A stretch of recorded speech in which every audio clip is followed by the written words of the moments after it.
Great to have you with us. I want to start with America's relationship with Moscow, because it's quite fascinating what we're seeing with the president. On one hand, you have the president of the United States who congratulated the Russian president Vladimir Putin on what many have considered to be an election, a sham election, at least certainly the outcome.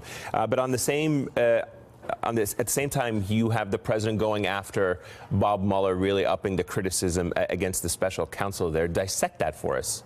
So, yeah, we've definitely seen an increased aggression come from Trump toward the special counsel over the last week, particularly after we saw a slew of new developments in the Russia investigation, whether it was Felix Sater confirming last week that the Trump organization was negotiating with a sanctioned Russian bank during the election. We've seen a ton of new developments.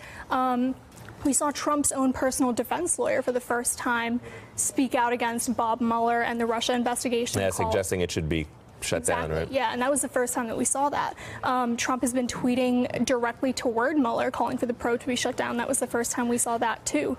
So we've definitely seen, as you mentioned, parallel developments as far as Trump's coziness toward Putin and his increased aggression toward the probe. Is there, in your assessment, what was the triggering point that we have seen after months or maybe close to a year of President Trump and his legal team walking a fine line, not criticizing the Mueller counsel, the special counsel by name, I should say, but kind of criticizing the investigation, calling it a witch hunt, to suddenly then shifting gears and going after the special counsel personally?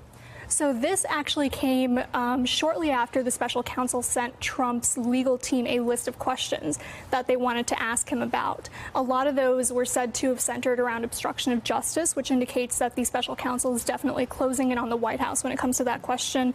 The firing of former FBI Director James Comey, the firing of former National Security Advisor Michael Flynn. We also saw that Trump's frustration came after Mueller subpoenaed the Trump organization, for the first time breaching that red line that Trump said Mueller would cross if he investigated his family's finances. Let me ask you about your latest piece for Business Insider, because you analyze Mueller's continued push for an interview with President Trump. What do you think that the special counsel wants to try and learn from President Trump directly that he may not have already learned from other sources or other documents that he's obtained? And then with all of the potential shakeup of President Trump's legal team, now that we know he's hired DeGeneva as an attorney, what does that mean for his defense strategy?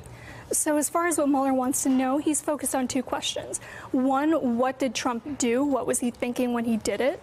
And what was his reasoning behind doing that? That deals specifically with the firing of Comey and with the firing of Flynn last year. Those two events seem to be connected also, because Comey was fired after repeatedly declining Trump's request to, quote-unquote, let go of the investigation into Flynn.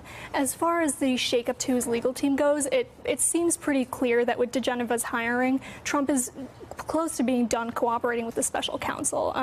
The White House lawyer Ty Cobb has largely advocated for a very cooperative approach with the Russia probe, but it seems like Trump is done following that. Yeah, and of course there was that interview with President Trump and Lester Holt where he suggested that he fired James Comey because of the Russia probe or the Russia investigation. Exactly. Great. Sonam, Sheth, great to have you with us. Thank you so much. Hey there, I'm Chris Hayes from MSNBC. Thanks for watching MSNBC on YouTube. If you want to keep up to date with the videos we're putting out, you can click subscribe just below me, or click over on this list to see lots of other great videos.